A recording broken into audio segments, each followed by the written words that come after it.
உங்க வீட்டை எவ்வளவுதான் கஷ்டப்பட்டு சுத்தம் செஞ்சாலும் மறுபடியும் களைஞ்சு போயிடுதா? இனி நாள் கணக்கா கஷ்டப்பட வேணாம். தினமும் வெறும் 10 நிமிஷம் இந்த சிம்பிள் ஹேபிட்ஸ் எல்லாம் நீங்க செஞ்சுக்கிட்டாலே போதும். உங்க வீடு எப்பவுமே பல பலன்னு இருக்கும். வீடு சுத்தமா இருந்தா மனசும் ஃப்ரெஷ்ஷா இருக்கும். ஆனா அதை தினமும் ஒரே மாதிரி பராமரிக்கிறது பெரிய சவாலா? கவலையே விடுங்க. ஒவ்வொரு குடும்பமும் கண்டிப்பா தெரிஞ்சுக்க வேண்டிய ஒரு 10 சிம்பிளான ஸ்டெப்ஸ் என்ன அப்படிங்கிறத பார்க்கலாம். வாங்க வீடியோக்குள்ள போலாம். இப்போ நம்ம வீடு சுத்தப்படுத்துறது எப்படின்னு ஒரு 10 ஹேபிட்ஸ் பார்க்கலாம். ஒரு 2 நிமிஷம் நம்ம ஸ்பெண்ட் பண்ணாலே போதும்.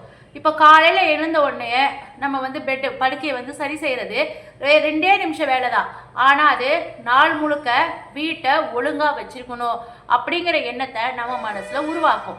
சாப்பிட்ட உடனே பாத்திரங்களை கழுவுற ஹேபிட்ஸு.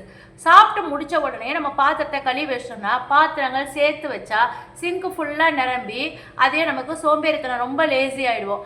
அன்றாட பாத்திரங்களை உடனுக்குடனே கழுவுறது தான் சமையலறையோடைய சுமையை குறைக்கும். பயன்படுத்தின பொருளை எடுத்த இடத்துலையே வைக்கணும். For example remote, TV remote, சாவி, கீ, புக்ஸு, பொம்மை, இந்த மாதிரி எதுவாக இருந்தாலும் சரி நம்ம யூஸ் பண்ண உடனே அதுக்கான பிளேஸில் நம்ம வைக்க பழகிட்டோம்னா நம்ம வீட்டில் அங்கங்கே பொருள் செதறி கிடக்கிறது, தேடுற டைம் இதெல்லாம் மிச்சமாகும். டெய்லி ஒரு 10 நிமிஷம் ஸ்பெண்ட் பண்ணுங்கள்.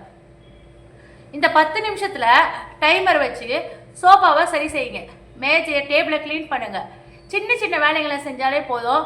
வீக்கெண்டில் மணிக்கணக்கில் நம்ம டைம் ஸ்பெண்ட் பண்ணுங்கிற அவசியமே இருக்காது. குப்பை தொட்டியை டெய்லி க்ளீன் பண்ணுங்கள். குப்பையை சேர்த்து வைக்காதீங்க. டெய்லி 1 நிமிஷம் ஒதுக்கி காலி செஞ்சுருங்க. இதனால் நமக்கு பேட் ஸ்மெல் வராது, கிருமிகள் இருக்காது, ஈக்கள் வராது, பூச்சிகள் வராமல் வீடு எப்போவுமே ஃப்ரெஷ்ஷாக இருக்கும். டெய்லி 5 மினிட்ஸ் தரையை நல்லா பெருக்கிட்டு தொடச்சி விடுங்க. தூசி அதிகமாக சேர மாதிரி காத்திருக்காம டெய்லி 5 நிமிஷம் செலவிட்டு தரையை பெருக்கிட்டோம்னா தரை எப்போவுமே பளபளப்பாக இருக்கும். கிச்சன் கவுண்டர், சிங்க் பராமரிப்பு. சமையல் முடிஞ்ச உடனே கிச்சன் கவுண்டர் டாப் மற்றும் சிங்க் பகுதியை ஒரு துணியால் தொடச்சிடுங்க. தினமும் செய்கிறதுனால எண்ணெய் கரைகளோ அழுக்குகளும் தேங்காது. தேவையில்லாத பொருட்களை மந்த்லி ஒன்ஸ் ரிமூவ் பண்ணிடுங்க. பயன்படுத்தாத பழைய பொருட்கள், உடஞ்சி போன சாமான், தேவையில்லாத டப்பா இதெல்லாம் மந்த்லி ஒன்ஸாவது க்ளீன் பண்ணி தூக்கி போட்டுருங்க. தேவையில்லாத ரிமூவ் பண்ணிட்டாலே வீடு ரொம்ப பெருசாகவும் சுத்தமாகவும் இருக்கும். வீட்டுக்குள்ளே நல்ல ஒரு ஸ்மெல் இருக்கணும். தினமும் காலையில் ஜன்னல்களை திறந்து காத்தோட்டமாக வர மாதிரி செய்யுங்க. பூக்கள் இல்லை சாம்பிராணி நறுமணத்தை பரப்புறதோட வீட்டினுடைய சூழலும் மனமும் புத்துணர்ச்சி அடையும்.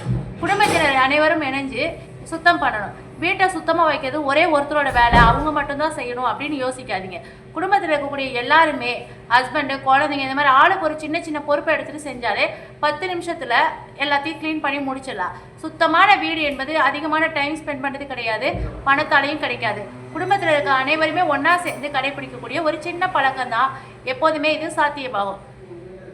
இந்த மாதிரி செஞ்சீங்கன்னா உங்கள் வீடு எப்போவுமே பளபளன்னு இருக்கும். வீட்லேயும் ஒரு நிம்மதி இருக்கும். செய்வீங்களா? உங்களுக்கு வீடியோ பிடிச்சிருந்ததுன்னா நம்ம வீடியோவை லைக் பண்ணிவிட்டு உங்களுடைய கமெண்ட்டை மென்ஷன் பண்ணுங்கள்.